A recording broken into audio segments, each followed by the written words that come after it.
Et quand il nous attire, c'est pour agir en notre faveur. Quand il nous amène dans sa présence, c'est pour manifester sa gloire. Et dans sa présence, il y a d'abondantes bénédictions. Tu es en train d'élever ta voix. Élève ta voix. Prie. Prie que cette parole te soit adressée ce matin. Que cette parole te concerne ce matin. Tu es là non pas pour un homme, tu es là pour écouter Dieu. Dieu va utiliser un homme ce matin. Et laisse que cette parole qui sortira de cet homme soit puissante et efficace.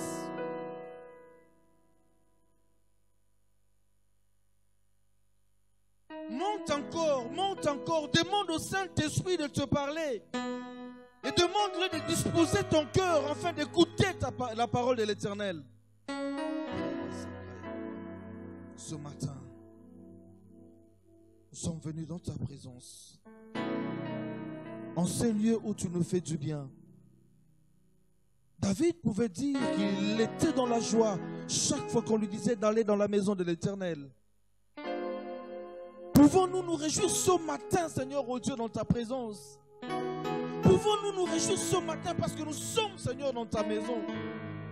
Pouvons-nous nous réjouir au travers de la parole que tu vas nous adresser ce matin, au travers de l'instrument que tu t'es choisi? Glorifie ton nom au travers de cette parole. Et laisse que cette parole soit puissante et efficace. Je prie pour l'homme, l'instrument que tu t'es choisi. Il vient de loin. Fatigué, Seigneur, par la distance. Mais tu es le Dieu qui sait renouveler le corps. Tu es le Dieu qui sait fortifier. Tu es le Dieu qui sait relever. Tu es le Dieu qui sait oindre afin que, Seigneur, oh Dieu, l'instrument soit puissant et efficace. Tu es celui qui sait remplir afin d'agir au travers de cet instrument. Père, laisse que toute la gloire te revienne. Au nom de Jésus. Et le peuple ce matin dit Amen. Amen. Quelqu'un est dans la joie de recevoir la parole de Dieu ce matin? Nous allons inviter l'instrument que Dieu nous a choisi ce matin, le pasteur Guy Wembo, qui va nous parler de la part de Dieu. Sommes-nous dans la joie de le recevoir? Est-ce que quelqu'un peut manifester la joie de recevoir l'homme de Dieu?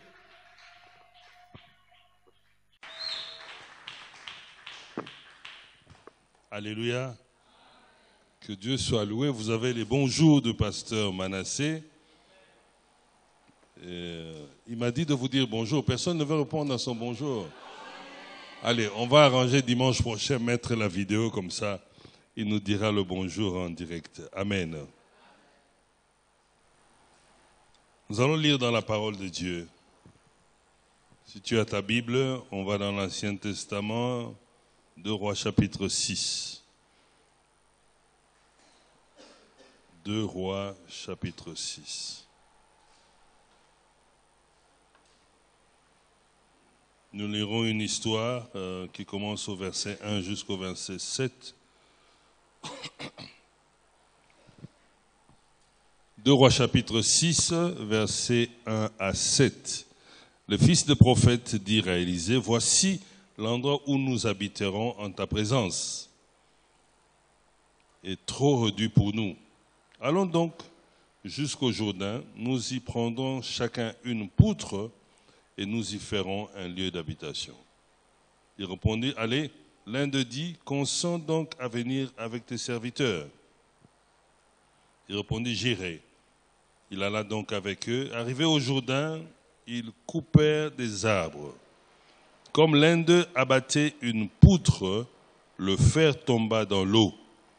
Il s'écria, « Ah, mon Seigneur, il était emprunté. » L'homme de Dieu dit, « Où est-il tombé ?» Il lui montra l'endroit. Alors Élisée coupa un morceau de bois, le jeta au même endroit et fit surnager le fer. Puis il dit, « Reprends-le. » L'autre tendit la main et le prit. Amen. Nous pouvons nous asseoir. Seigneur, merci pour ce court instant devant l'assemblée de tes saints. Nous te célébrons car tu es notre Dieu. Dans le nom tout-puissant de notre Seigneur Jésus-Christ, nous prions. Amen.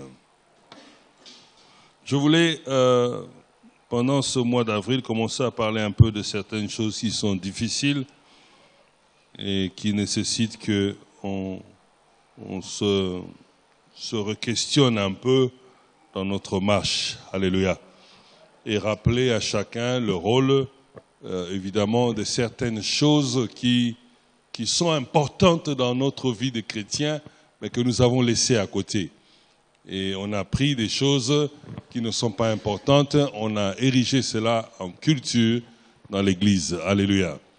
Comme j'ai toujours dit, moi je ne suis pas pasteur, je suis un enseignant, donc je viens toujours pour qu'on raisonne un peu et qu'on change nos habitudes. Amen. L'histoire ici, c'est l'histoire, si je peux me permettre de dire, de la récupération.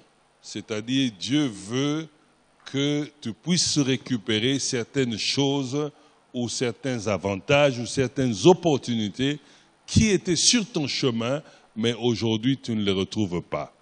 Et c'est un peu parti. On te l'a volé, ou par ton comportement tu l'as perdu, mais Dieu est toujours là et il y a une clé pour essayer de revenir et récupérer ce dont nous avons droit. Alléluia. Je pense qu'il est important pour nous les chrétiens de commencer à toujours prier, lire la Bible et réfléchir. C'est ce qu'on appelle méditer la parole de Dieu, c'est-à-dire le discerner, le comprendre, le digérer pour qu'on puisse grandir en esprit. Alléluia. J'aimerais que dans 10 ans, que nos frères et sœurs qui sont ici ne soient pas des chrétiens des Alléluia, Amen. Quand on crie, et puis tout le monde crie aussi, mais que nous soyons des chrétiens comme Abéré qui comprennent la parole et mettent ça en pratique.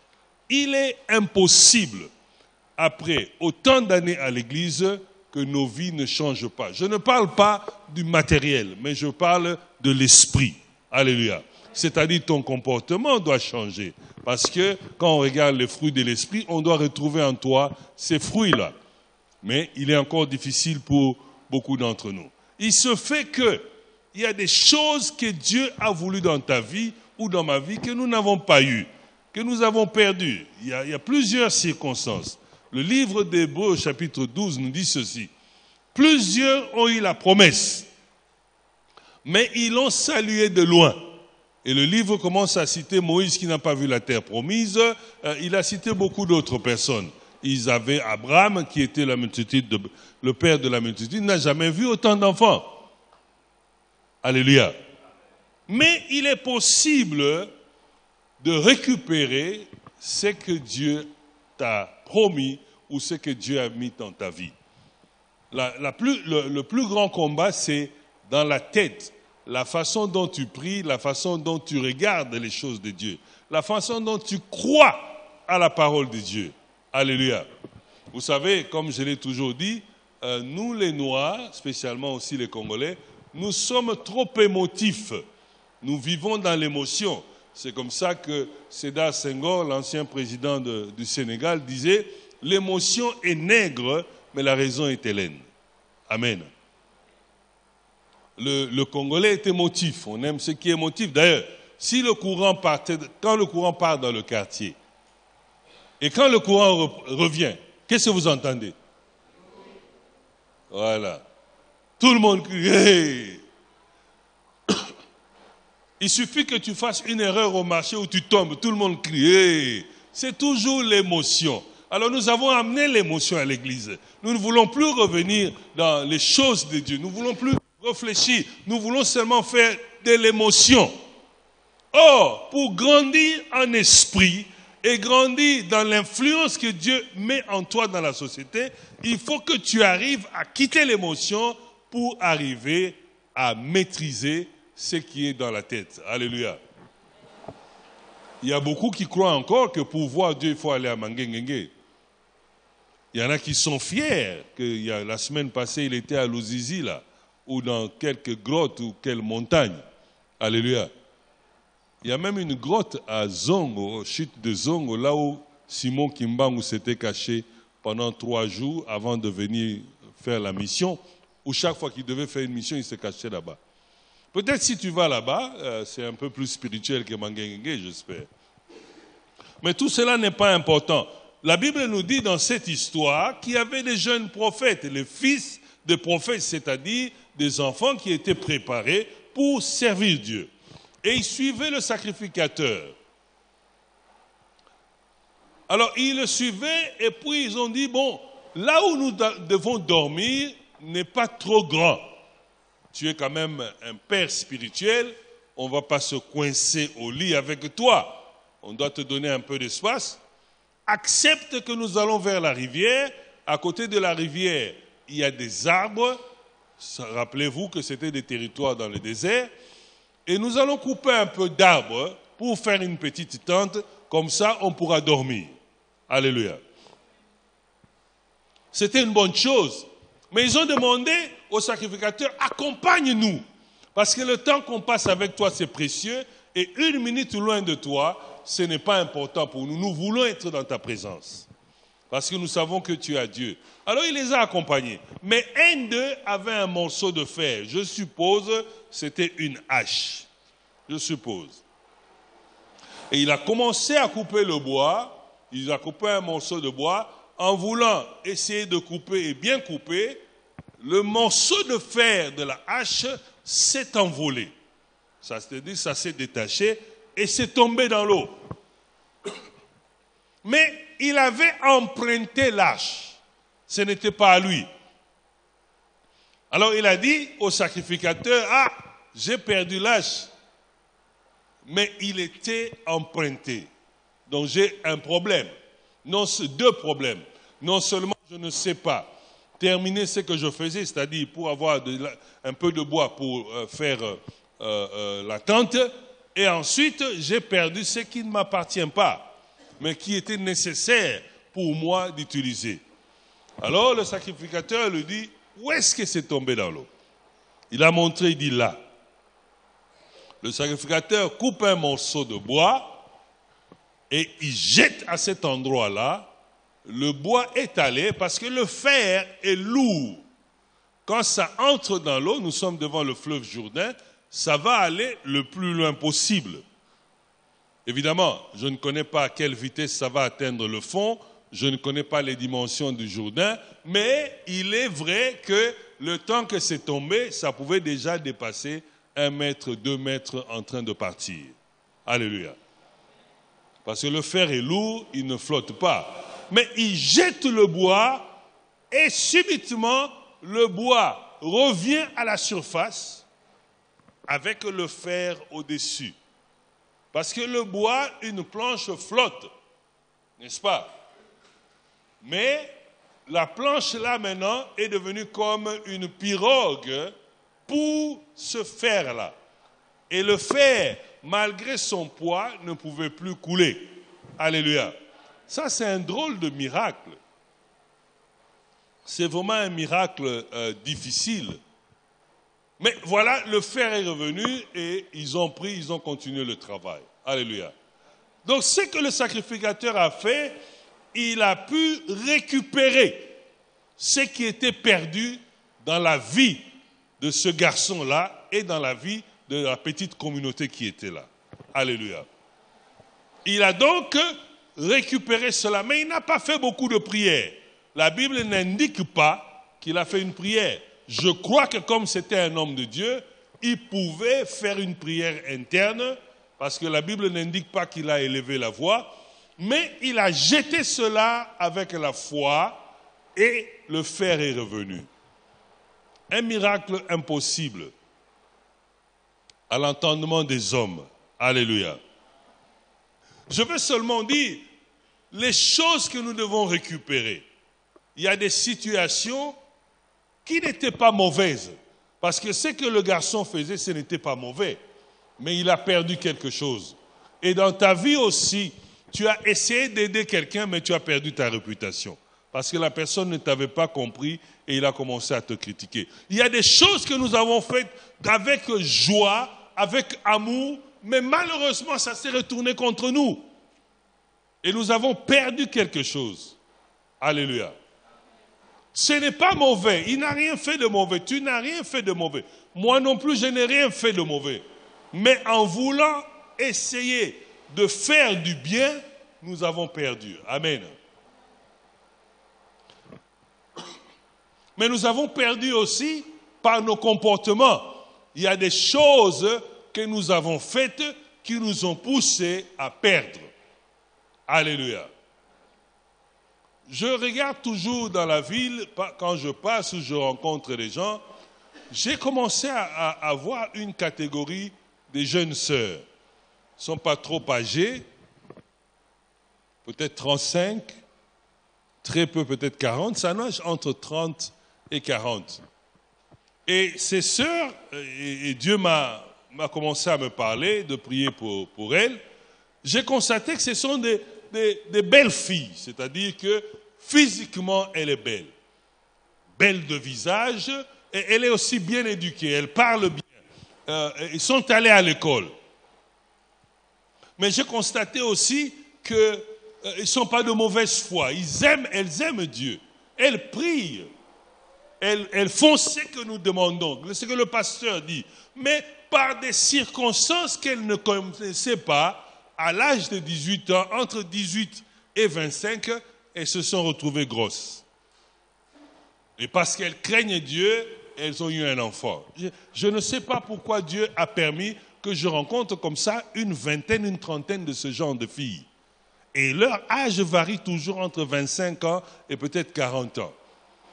Et je parle beaucoup avec, je me dis, mais ça c'est tout un ministère cela. Alors, la plupart ont eu un enfant très tôt. Par naïveté, parce qu'elles ne savaient pas, elles étaient à l'école, d'autres ont été emportées à 20 ans, d'autres à 25 ans, mais elles ne comprenaient pas très bien, voilà, elles se retrouvaient avec un enfant. Elles ne voulaient pas cela. Mais la situation est arrivée. Alléluia.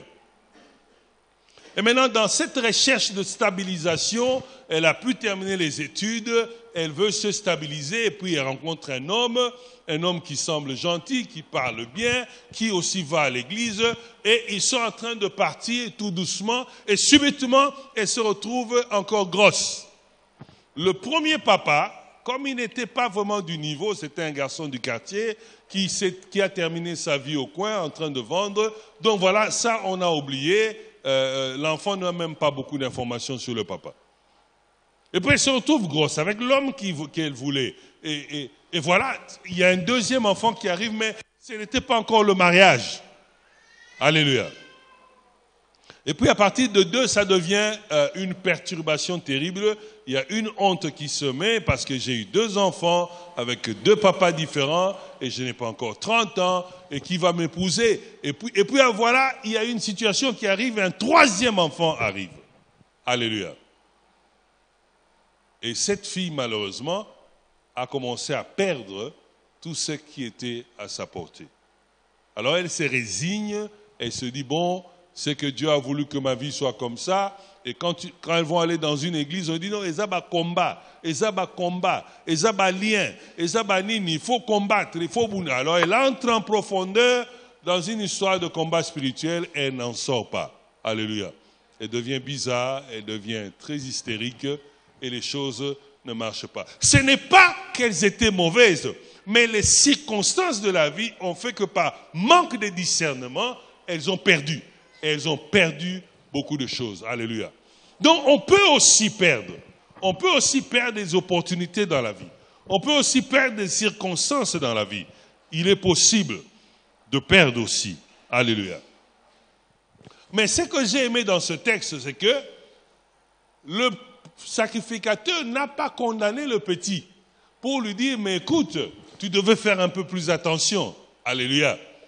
Et c'est ça que nous faisons à l'église. Quand quelqu'un perd, quand quelqu'un est dans des situations difficiles, on vient pour l'enfoncer. Laissez-moi vous dire ceci, même si on ne vous le dit pas tout haut. Les chrétiens sont les premiers. Vous voyez les chrétiens qui sont à côté de vous là, sont les premiers qui vous enfoncent. Dès que tu as un problème, c'est eux qui vont vous enfoncer, c'est eux qui vont détruire votre réputation parce que vous vivez ensemble. Alléluia. Et nous devons nous battre. Le sacrificateur n'a pas condamné le jeune homme pour dire, mais tu devais faire attention. Et maintenant, il n'y a pas eu de reproche. Il a seulement posé la question, où est-ce que ce fer est tombé? Alléluia. Oh, laisse-moi te dire, il faut à tout prix qu'on vienne te défier à réfléchir. Pose-toi la question. Ce que j'ai perdu, où était le point de départ? C'est au point de départ qu'il faut aller voir qu'est-ce qui s'est passé. Alléluia. Ne regardons pas toujours les conséquences, mais regardons la source de la situation. Alléluia. Tu peux venir ici à l'église, tu commences à combattre, à dire des mots, mais si tu ne deals pas avec la source du problème, le problème restera. Alléluia. Même Dieu, pour nous sauver, pour qu'on soit capable de vivre l'éternité avec lui, il fallait qu'il vienne à la source du problème. La source du problème est que l'homme avait péché dès le départ. Et il a vendu son autorité, et tout ce que les sacrificateurs, les Moïse, les Lévites, les Aaron et ses enfants faisaient, ce n'était que prendre le sang comme symbole pour couvrir le péché. Mais le péché n'était jamais pardonné. Alléluia. Alors il devait envoyer son fils pour maintenant pardonner ce péché-là, afin que tu deviennes nettoyé et que tu puisses avancer. Amen. Donc il est important de connaître où est-ce que nous sommes tombés. Où est-ce que se trouve le problème, là où j'ai commencé à perdre ma vie. Là où j'ai commencé à perdre ma situation. Là où j'ai commencé à perdre mes opportunités. Alléluia. Vous savez, lorsque l'homme commence à trop perdre, il n'a plus beaucoup de choix. Beaucoup se lancent dans l'alcool. Abitikana mela ponana bosala. Mais lorsque kuite silia salinim, il repense encore, n'est-ce pas? Et puis Amélie dit sousou, pona bosana, et puis le lendemain il repense encore. Et puis il prend encore, il s'enivre, mais il y aura toujours à un moment donné la lucidité va revenir. Et ça va te faire rappeler la chose. Donc tant que tu n'as pas traité avec la source du problème, tu ne pourras pas récupérer ta vie. Alléluia. Donc il faut connaître l'endroit. Ma fille aînée reste aux États-Unis.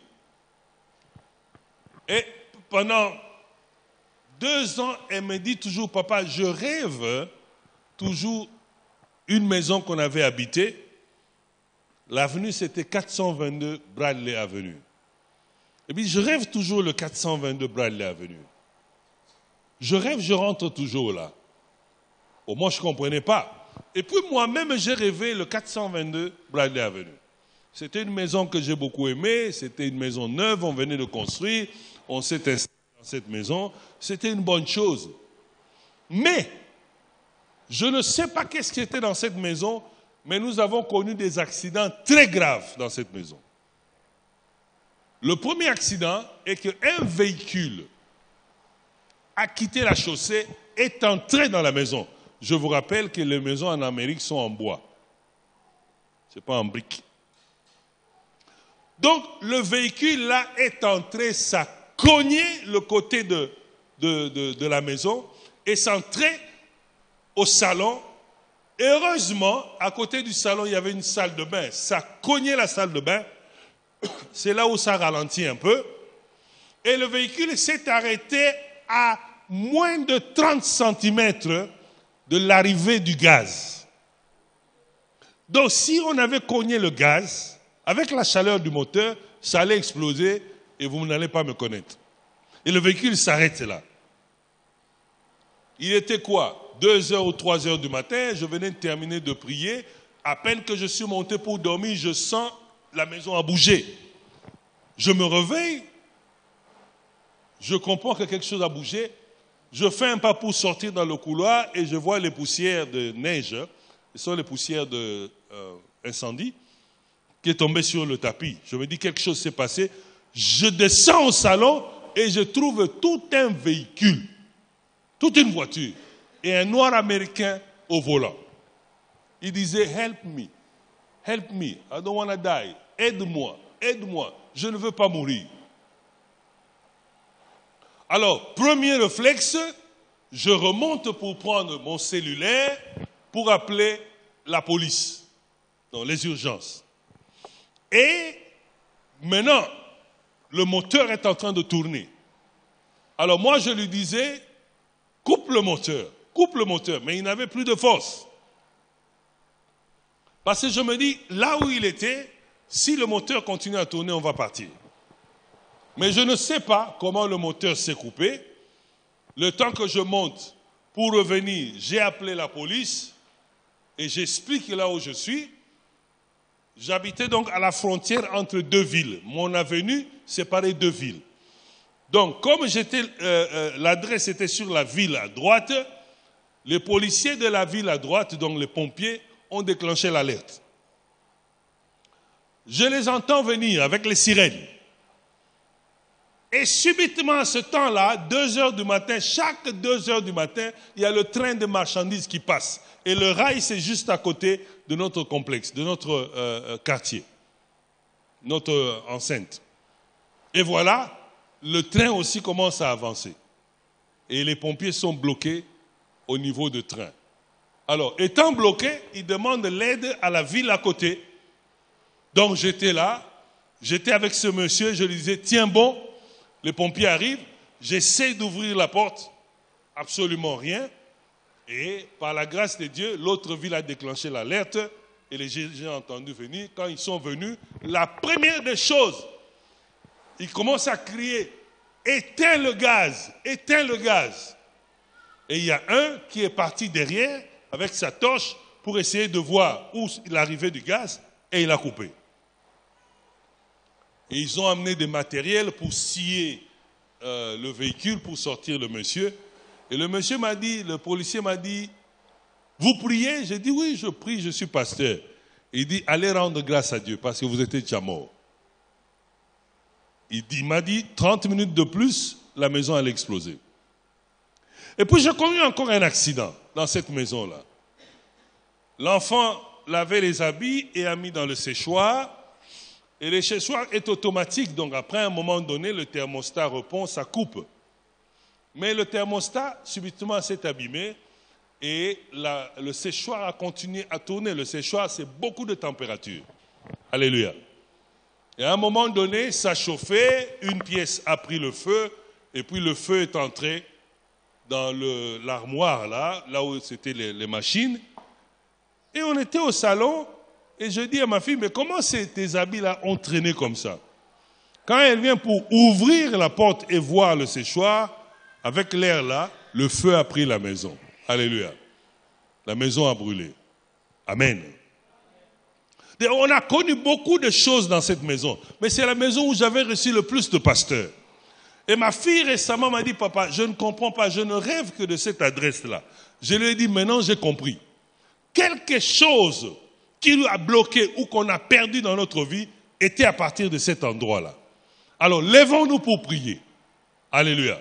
On prend un rendez-vous au téléphone, sur WhatsApp, et nous avons prié, et elle me dit, papa, je suis en train de voir, dans la vision, je suis en train de voir, dans cette maison-là, il y a une cave. Et dans cette cave, je vois beaucoup de petits-enfants. Mais ça me montre mes enfants, ça me montre mes petits-enfants, mes arrière-petits-enfants. Ils sont nombreux là.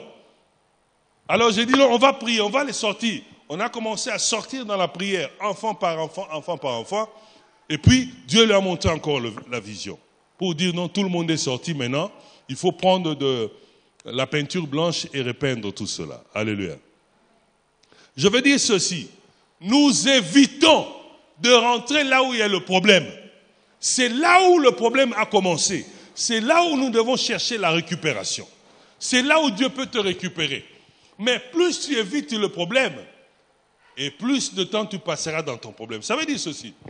Beaucoup de situations que nous avons dans nos vies, nous n'arrivons pas à avoir des solutions, même dans la prière, parce que nous ne nous attaquons pas à la source du problème, mais nous nous attaquons aux conséquences du problème. Alléluia. Alors je t'invite à commencer à regarder les problèmes, les choses que tu as dans ta vie, les circonstances que tu as perdues, les opportunités qui se sont fermées. Tu ne pourras pas les ouvrir seulement en criant « J'entre dans leur camp, j'ouvre la porte ». Non, tu ne peux pas. Il faut savoir où est-ce que la source de cette situation a commencé. Alléluia. Et si tu peux trouver la source, à ce moment-là, le combat devient facile. Amen. C'est comme ça que le sacrificateur a dit au fils du prophète, où est-ce que le fer est tombé? Il lui a montré exactement là. Parce que c'était devant le fleuve. Il pouvait dire dans le fleuve et il allait jeter à gauche. Alléluia. Vous vous rappelez de la pêche miraculeuse? Pierre et les autres, fatigués des histoires de Jésus. Jésus est mort, ressuscité, rien ne se passe. Pierre dit non, on va aller pêcher. Comme il était déterminé d'aller pêcher, et ça faisait longtemps qu'il ne pêchait pas. Ce jour-là, la Bible dit, Pierre a même enlevé les habits. Il est allé pêcher nu. Donc il était déterminé, de bon, makambo aye je siri, ngai nazongeli makambo na ngai. Donc tout vraiment, donc il s'est même rappelé des techniques qu'il utilisait dans le monde pour pêcher. Il a oublié que Dieu a dit, je te ferai pêcheur d'hommes. Il a enlevé les habits, il est entré dans l'eau, tout nu, en train de pêcher toute la nuit. Alléluia. Imagine que tu avais vu l'apôtre Pierre comme ça. Mais la Bible dit, ils ont pêché toute la nuit et ils n'ont rien eu, malgré ces techniques. Et le matin, Jésus leur apparaît et il dit, jetez le filet à droite. Alléluia. Parce qu'il savait la source, là où le poisson était, c'était à droite. Et eux, ils ont pêché à gauche, ils ont pêché à droite. Alléluia. Donc si tu peux avoir la révélation, et c'est comme ça que je dis, nous combattons en esprit, mais nous combattons mal. Nous combattons par émotion. Il suffit qu'on dise, quelqu'un vient dire, non, maman n'a pas tout le monde qui... Non, toutes les mamans, dès qu'elles vieillissent, c'est comme bandoki. Donc, mbal to kanga tezaka ba maman to bana basi amike. Alléluia. Amen. Alors on combat, on dit ouais, il faut plus la fréquenter et puis dans les prières on dit bois quelle bango moto. Moto. Qui vous a dit toutes ces choses? Alléluia. Bon, laissez-moi vous dire ceci. Depuis que vous jetez le feu là, bâton bazar. Hein? Bazar kaka. Alléluia. Donc, s'il n'y a pas de résultat, c'est qu'il y a quelque chose qui ne va pas. Alors, il y a beaucoup d'émotions. Mais la source de tes problèmes, ce n'est pas nécessairement quelqu'un d'autre. Il faut discerner, demande à Dieu, montre-moi d'où est venu ce problème. C'est comme ça que tu vas en profondeur pour découvrir, ah, le problème est ici. Qu'est-ce que je fais? Je change seulement. Alléluia. Et c'est à ce moment-là que tu récupères ce que tu avais perdu. Et ce que tu as perdu dans ta vie. Alléluia. Dieu veut que tu récupères. Il veut que tu récupères ce que tu as perdu. C'est qu'on a déjà des trucs que tu récupères cela. Mais il faut savoir combattre. Alléluia. Mais aussi, la récupération en Christ n'est cachée que dans la croix de Jésus. Regardez, l'apôtre il dit ceci. Il a pris avec lui sur la croix toutes les ordonnances qui faisaient quoi? Qui faisaient quoi? Qui nous condamnaient. Toutes. Et il a livré ça en public. Et il a livré le diable en public. Ça veut dire ceci. Tout ce qu'il y a comme condamnation dans ta vie, la croix a déjà résolu cela. Maintenant, le problème, toi, tu ne crois même pas à la croix. C'est ça le problème. Parce que si tu crois qu'il y a une puissance dans ce que Jésus a fait sur la croix, lui-même a dit, Père, tout est accompli. Maintenant, toi, tu dois croire que tout est accompli. Mais comme tes yeux sont les yeux du monde, et tu ne vois que le monde, entre-temps, la Bible te dit, toi, tu n'es pas de ce monde, n'est-ce pas? Jean chapitre 17, Jésus dit, il fait sa prière sacerdotale, il dit, ils sont dans le monde, mais ils ne sont pas de ce monde, n'est-ce pas? L'apôtre Paul ajoute, il dit, vous êtes des ambassadeurs, c'est-à-dire, vous n'appartenez pas à ce royaume. Éphésiens, Colossiens nous dit, il nous a pris du royaume des ténèbres et nous a amenés vers le royaume des cieux. Alléluia. Mais il faut que tu croies à ces choses. Mais nous ne croyons pas assez. Nous croyons à ce que nous voyons. Nous croyons à nos difficultés. Nous croyons à ceci. Écoutez, que tu le veuilles ou non, Dieu n'est pas dans toutes nos histoires là. Quel habillement je veux mettre? Qu'est-ce que je veux manger? Non, il nous garantit la nourriture. Il nous garantit l'habillement. Mais il n'a pas le souci qu'aujourd'hui tu dois porter le rouge ou le jaune ou le blanc. Il n'a pas ce souci-là. Ça, ce sont les soucis des hommes. Et à cause de ce souci, nous sommes aveuglés. Quand on te dit que ton père est sorcier, tu lui réponds, sur la croix, la sorcellerie de mon père a été livrée en public. Alléluia. On te le dit, tu déclares aussi. Mais dès que tu engobes cela, et c'est fini, ça entre dans toi, et puis ça va travailler ta foi, et tu es foutu. Alléluia. Vous vous rappelez, n'est-ce pas? Chaque fois que Jésus fait les miracles, il guérit quelqu'un. Qu'est-ce qu'il lui disait? La foi de qui? Ta foi t'a sauvé. Pas la foi en Jésus-Christ. Ta foi t'a sauvé, c'est-à-dire la substance que Dieu a mis en toi, la capacité de croire à ce que Dieu te dit, c'est ça ta foi. Mais la Bible te dit que il a été, toutes tes ordonnances qui te condamnaient ont été livrées publiquement. Et toi tu dis non, non, non, non, non, l'ordonnance là, c'est toujours dans ma vie. Alléluia. Donc il faut savoir le rôle de la croix. Le bois là était un symbolisme de la croix. Et il a jeté, le bois est revenu, et tout ce qui était perdu est revenu à la surface. Si tu veux voir la récupération dans ta vie, tu veux voir les situations revenir dans ta vie, tu veux voir les opportunités perdues revenir, il faut aller comprendre qu'est-ce que Jésus a fait sur la croix. Et intériorise cela. Parce qu'à la croix, il n'est pas monté pour les autres. Il est monté d'abord pour toi. C'est comme ça qu'il faut regarder cela. Ne regarde pas qu'il est monté à la croix, ce sont les Romains, ce sont les Juifs qui l'ont croix. Non, il est monté à la croix pour toi. C'est-à-dire pour toi et seulement toi.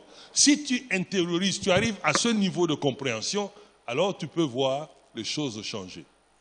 Alléluia. La croix est un endroit terrible. N'est-ce pas que l'apôtre dit, il ramenait toute pensée captive à l'obéissance de quoi?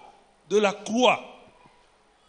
Parce que cet endroit est un endroit où une bagarre s'est passée. Le monde des ténèbres et le monde physique se battaient. Et la personne qui était le sujet de leur combat, c'est toi. Donc il y a eu un combat où on te réclamait, et cela, Dieu est allé combattre pour toi sur la croix. Alors le résultat ou le bénéfice de ce combat-là est à ta portée. Alléluia. Maintenant, une fois que tu découvres la source du problème, tu peux recommencer encore. Quand le fer est remonté, le jeune sacrificateur, le jeune prophète a repris le fer. Qu'est-ce qu'il a fait? Il a continué à taper sur l'arbre pour avoir assez de bois pour construire ce qu'il voulait construire. Ce n'est pas parce que tu as échoué. Ce n'est pas parce que tu as échoué 2 fois, même 3 fois sur la circonstance que tu dois abandonner. Si Dieu a dit, toi je t'appelle à ceci, même 1000 fois, il faut recommencer. Alléluia. Je connais des gens qui ont abandonné, qui n'ont pas eu l'examen d'État. Il a essayé 2-3 fois et puis il s'est dit non, ça ce n'est pas pour moi. Mais tu peux continuer comme autodidacte. Je connais quelqu'un qui était avec moi à l'université. Il a épuisé. Vous savez c'est quoi épuiser en université? C'est lorsque tu fais 4 sessions au même niveau. première session, deuxième session, tu reprends l'année et tu fais encore première session, deuxième session. Si à la fin de 4 sessions, tu n'es pas passé de classe, on doit te refuser. C'est-à-dire tu n'es plus capable d'étudier dans cette faculté-là. Mais cette personne a été refusée, j'étais dans sa classe, mais aujourd'hui il est sénateur là. Alléluia. Il ne faut pas perdre la foi parce que les choses n'ont pas marché. Tu sais, à un moment donné, il faut arrêter de danser. Ce qui tue l'Afrique, c'est la danse. Et ce qui tue le Congo le plus, c'est la musique. Alléluia. Parce qu'on se perd, nous tous. Les frères, eux qui sont dans TikTok, c'est tout ça. Quel est le challenge de musique qu'il y a sur TikTok maintenant? Non, dis-nous, c'est quel challenge? Tu vois les frères hypocrites, ils sont dans TikTok. Mais quand on arrive à l'église, ils font semblant. Parce qu'ils ont des challenges de musique là-bas. À un moment donné, il faut qu'on arrête de crier et de danser, qu'on regarde le problème en face. Pourquoi nos vies ne changent pas? Pourquoi nous n'arrivons pas à avancer? Pourquoi les opportunités ne s'ouvrent pas? Pourquoi on doit toujours commencer à pleurer, à pleurer, à pleurer? Quel jour le verset qui dit tu es la tête et non la queue va s'appliquer en moi? Quel jour? Alors ce sont des questions comme ça qu'il faut venir un dimanche à l'église comme un rebelle. Et tu es rebelle, tu dis aujourd'hui Seigneur, je ne veux pas changer. Je veux que tu répondes à cette question. Quel jour moi, je serai aussi comme ça? Mais tant que nous dansons, tant que nous chantons, surtout les frères, quand ils dansent, tu vois, eux ils sont des danseurs. Hein? Parce que les pas de danse changent avec les générations. Nos papas étaient comme ça, tu vois, des choses comme ça. Et nous, après, on était comme ça. Et eux, maintenant, ils sont comme ça. Alléluia. Donc, les pas changent par période. Mais eux, maintenant, quand ils font ça, là, ils changent même le visage. Quand tu regardes son regard, tu dis, hey, oh, démon ignorant. Donc, ils sont là comme ça. Hein? Ah! Donc, pour eux, la musique, ça les emporte tellement. Alléluia. Mais il faut qu'un jour, on voit ce visage changer, que tu deviennes un peu rebelle en Christ pour dire non, non, non, non, Seigneur, cette situation dans ma famille a assez traîné. Ce n'est pas possible que mes parents doivent toujours se battre même pour qu'on mange. Cette situation-là, aujourd'hui, ça doit finir. Alléluia. Donc, il faut revenir à la croix, reprendre à nouveau les opportunités. Il y a encore de l'avenir pour toi. Même si ça t'est arrivé, comme j'ai dit pour ces jeunes sœurs, tu as eu un enfant avec un autre homme, un deuxième, même troisième, même quatrième. Dieu s'en fout de cela. Tu as encore de l'avenir et Dieu a encore un plan de paix et de bonheur. Chaque fois que j'entends quelqu'un dire « Oh, wana mwana ya makangu », j'aime bien gifler la personne. Oh, Aza bâtard. Si je t'entends, tu es près de moi là, tu vas avoir une gifle. Parce qu'il n'y a pas d'enfant illégitime devant Dieu. Il n'y a que des relations illégitimes. Mais pas d'enfant illégitime. Parce que la Bible dit ceci. Tout celui qui entre dans le monde, Dieu a un plan de quoi? De paix et de bonheur pour lui. Alors de quel droit? Dieu dit que cet enfant a un plan de paix et de bonheur pour lui. Et toi tu dis non, moi na makangu. Alléluia. Si Salomon a eu moi na makangu, non? Il est devenu roi. Bana ya maman ndako, comment il va roi? Alléluia. Salomon n'était pas l'aîné de la famille. Avant lui, il y avait beaucoup de grands frères. Alléluia. Dont l'aîné, Absalom. Et sa maman, même la relation de sa maman et son père, c'était une relation bizarre. Sa maman était mariée, son père a fait tuer le mari de sa maman pour prendre la femme. Alléluia. Et ils ont eu l'enfant. Et c'est cet enfant-là que le roi dit, tu sais, c'est toi qui vas le descendre. Et Dieu apparaît à l'enfant pour dire, je suis avec toi. Alors réfléchissez un peu. Alléluia. Donc, quel que soit qui tu es, quels que soient les problèmes, les circonstances, Dieu a un plan de paix et de bonheur pour toi. Et le bonheur, c'est quoi? C'est justement, il a tracé un chemin par lequel tu vas passer pour aboutir à ce que lui, il attend de toi. Alléluia. Mais si tu veux te comparer aux autres, ah, bango ba kei poto, bisoka, il y a des gens même qui peuvent se tuer pour l'Europe. Akoma mawa, tout ça pour le... C'est quoi cette histoire? Alléluia. Et puis il dit, ah, passer la zone va prendre un yak. Oui, tu partiras. Lorsque tu vas enlever l'Europe comme un Dieu, ça devient une circonstance normale. Alléluia. Si pasteur était là, alléluia. Parce qu'il était toujours là, non, l'Europe, j'ai dit, allez, laisse-moi cette histoire-là. Reçois l'onction de l'Europe. Alléluia. Nous sommes émotifs parce que nous voulons nous comparer. Nous voulons voir ce que les autres font. Nous voulons ceci. Quelqu'un fait son histoire. Dans le Alléluia. Mais tu perds ton temps. Mais il faut savoir chercher quel est ton chemin. Là où Dieu veut que tu passes. Amen. Et tu recommences là où tu es tombé. Tu recommences là où tu as manqué. Il y a des opportunités que tu as manquées. Il y a des situations que tu te dis, bon, pour Nangaï, et Sili Nangokaka. Quand je suis arrivé en Amérique, j'ai dit, bon, Seigneur, je crois que pour moi, je vais mourir ici. Alors, je commençais à me battre pour dire, bon, c'est ici que je vais vivre, c'est ici que je vais mourir. Et puis, après des années, Dieu me dit, non, il faut rentrer au Congo. C'est insensé. Alléluia. Alors, les gens que j'ai aidés chaque fois pour venir en Amérique, c'est eux les premiers pour dire, non, qu'on s'en gâte. C'est quoi, puis Amen.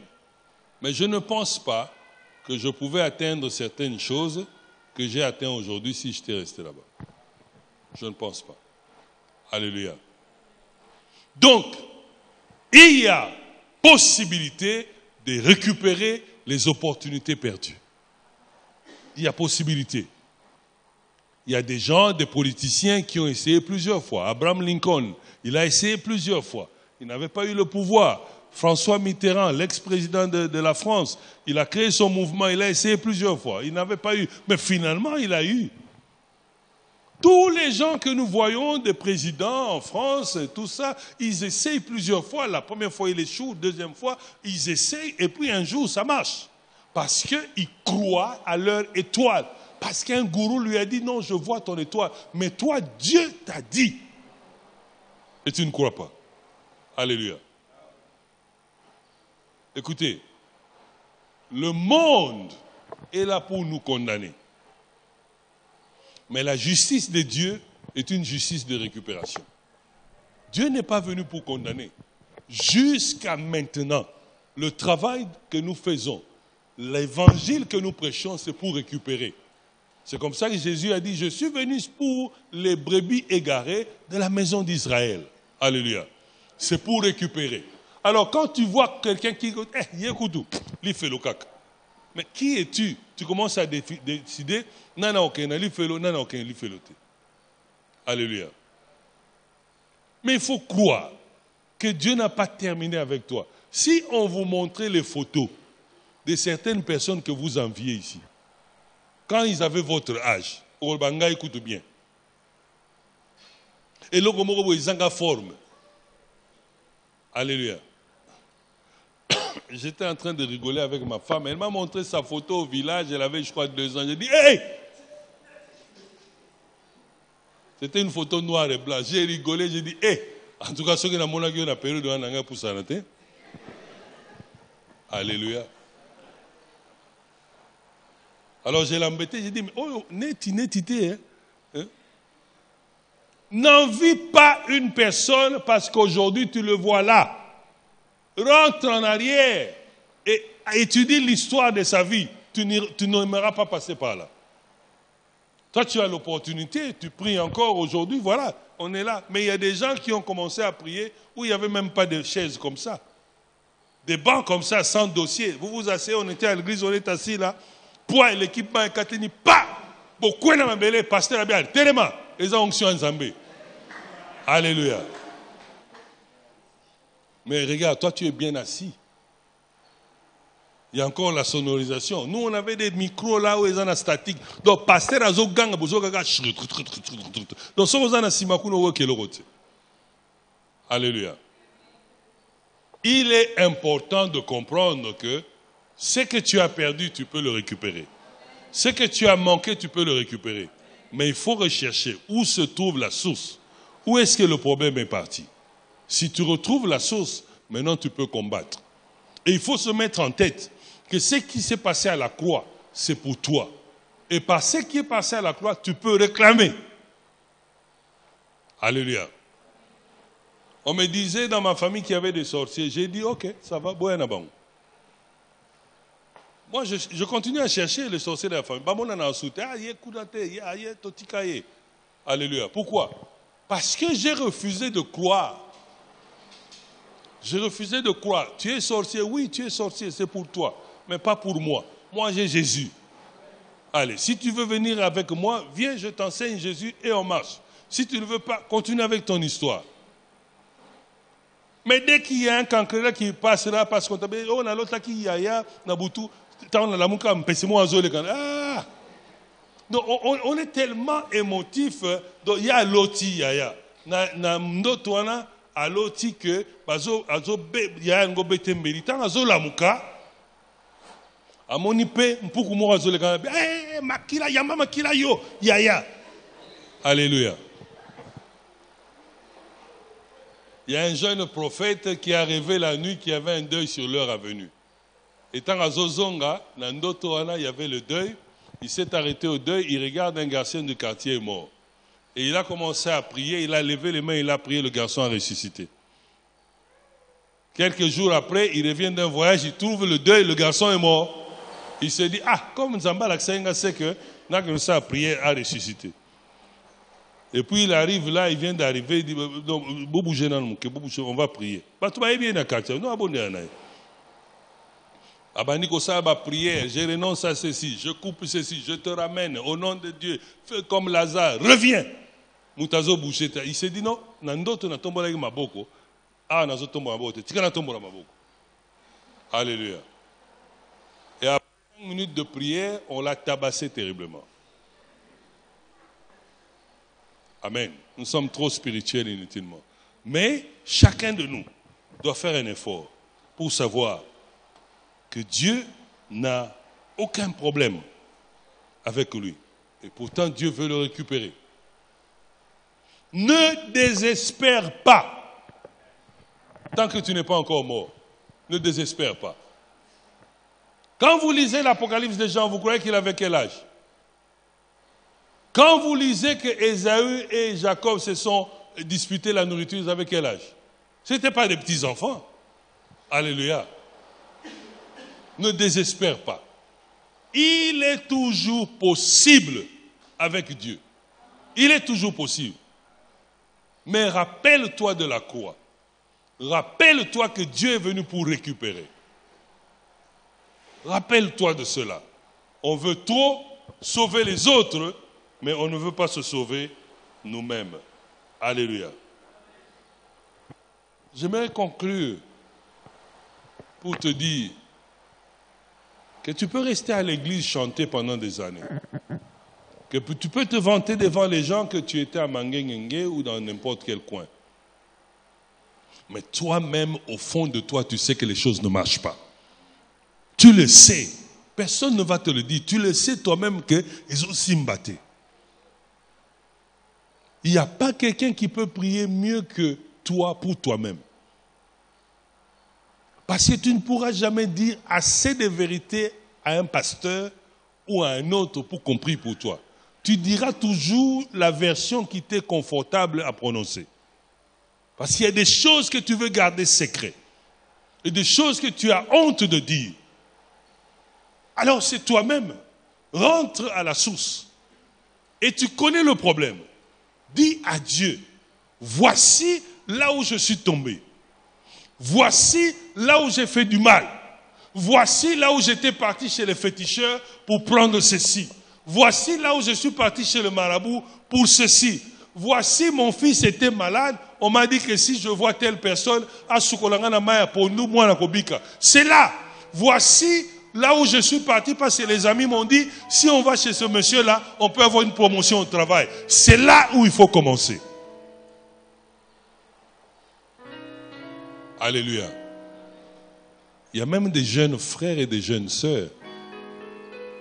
Ils ont même traversé à Brazza pour aller voir le féticheur. Tout ça pour chercher l'influence. Recherche dans toi. Où est-ce que la source de ce problème se trouve? Nous allons nous mettre debout.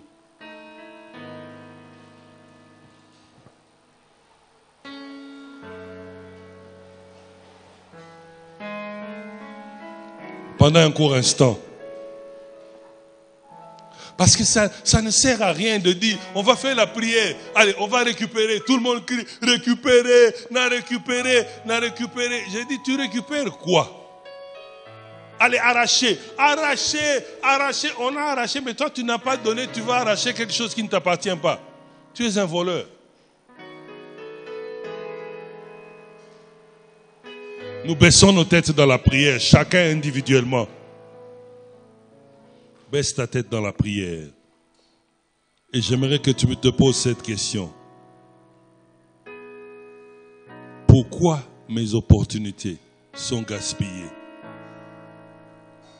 Pourquoi les choses que Dieu m'a promises, je n'arrive pas à accéder à cela?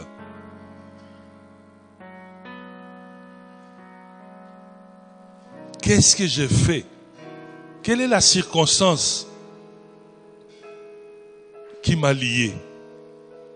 Quelle est la circonstance qui m'empêche d'avancer avec quiétude, avec joie, avec Christ? Demande au Saint-Esprit de te révéler la source.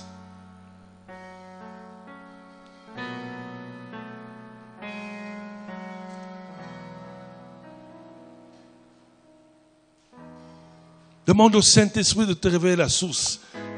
Il y a un petit truc dans ta vie. C'est seulement tout petit. Mais ça crée le blocage de beaucoup de choses. Il y a un petit acte posé qui a fait fuir le reste des opportunités. Il y a une attitude que tu avais prise qui a fermé les portes à ta richesse. Que le Saint-Esprit te révèle.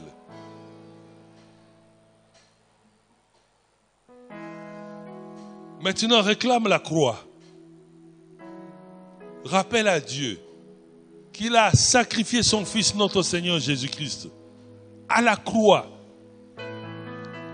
pour que tout ce qui te condamnait soit effacé.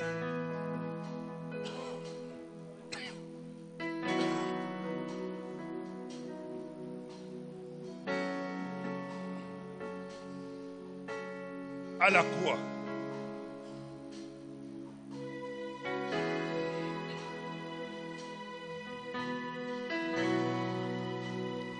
Maintenant, ramène toute pensée captive à l'obéissance de la croix. La pensée qui disait que tu es une personne qui a échoué, ramène ça à l'obéissance de la croix. Au bas de la croix de Jésus. La pensée qui disait que toi tu ne toucheras jamais à l'argent, ramène ça au bas de la croix de Jésus. Les paroles qui ont été déclarées contre toi, déclare ça nul et sans effet au bas de la croix de Jésus.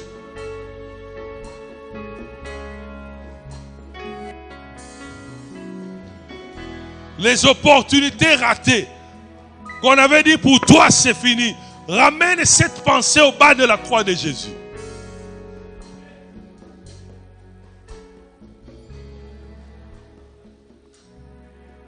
toutes ces pensées négatives qui montent chaque nuit, chaque matin, qui pour te dire que tu es incapable, tu ne réussiras pas, tu n'es pas qualifié. Aujourd'hui, dis, je ramène tout cela au bas de la croix de Jésus. Et proclame tout haut, je réussirai. Parce qu'à la croix, Jésus a dit, tout est accompli.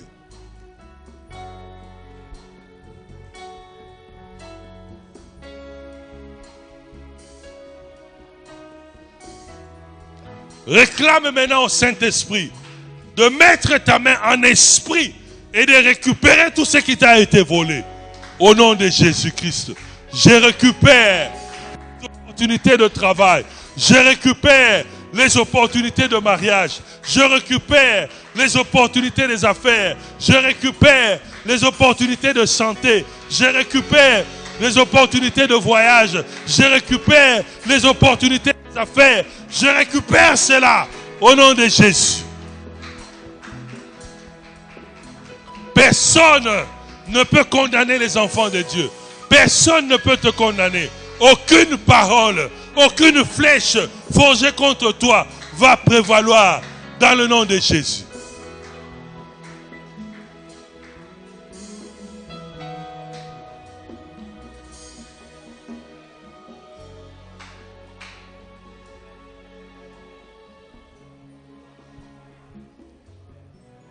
Rappelle-toi que la parole de Dieu est vivante.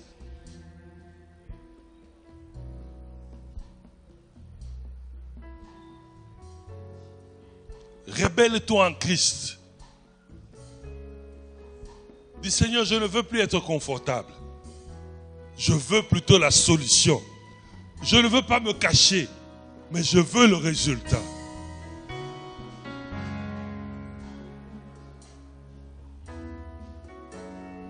Notre vie doit changer. Quand les gens nous regardent, ils voient que celui-là, c'est un chrétien. Tout ce qui touche tourne en or. Tout ce qu'il fait, ça lui réussit. Malgré les blocages, malgré les obstacles, mais il parvient toujours à surmonter cela. Il est dans la joie à chaque fois.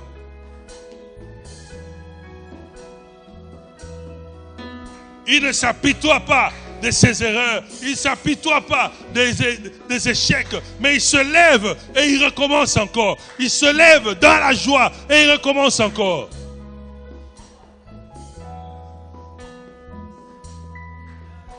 Alléluia.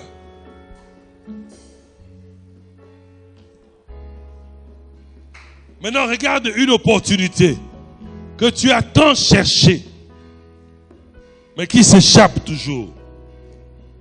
Une opportunité que tu as tant cherchée, tu as fait des démarches, c'est à la dernière minute que cela n'arrive pas.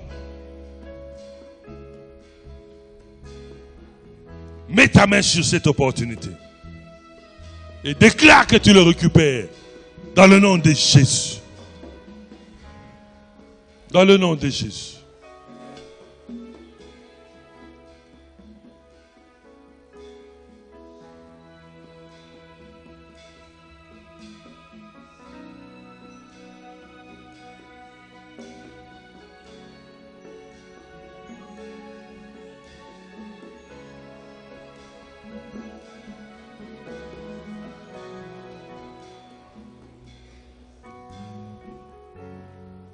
Maintenant, pour terminer, pense à une situation, un échec, que tu veux tourner en victoire, en réussite. Pense à cela. Une situation d'échec, que tu veux tourner cela en victoire. Une situation difficile. Une opportunité bloquée. Que tu veux débloquer cela et tourner ça en victoire. Pense à cela. Et proclame la victoire, la réussite dans le nom de Jésus. Proclame la victoire, la réussite dans le nom de Jésus. Commence à proclamer la victoire, la réussite Dans le nom merveilleux de Jésus. Proclame la victoire, la réussite dans le nom de Jésus. Oui, tu peux crier tout haut que je suis vainqueur, plus que vainqueur, dans le nom de Jésus. Je suis vainqueur, plus que vainqueur, dans le nom de Jésus. Je réussirai, j'avancerai, je réussirai. Tout ce qu'on avait volé, je récupérerai au nom de Jésus. Au nom de Jésus.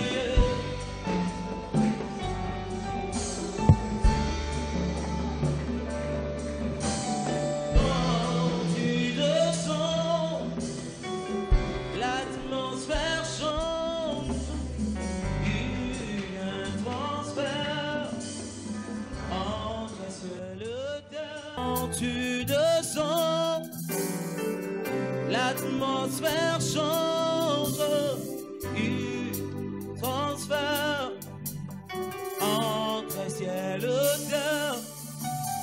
Quand tu descends, l'atmosphère change, il y a un transfert entre ciel et terre. Le Saint-Esprit est là. Le Saint-Esprit est là. Oh. Le Saint-Esprit est là. Le Saint-Esprit est là.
Le Saint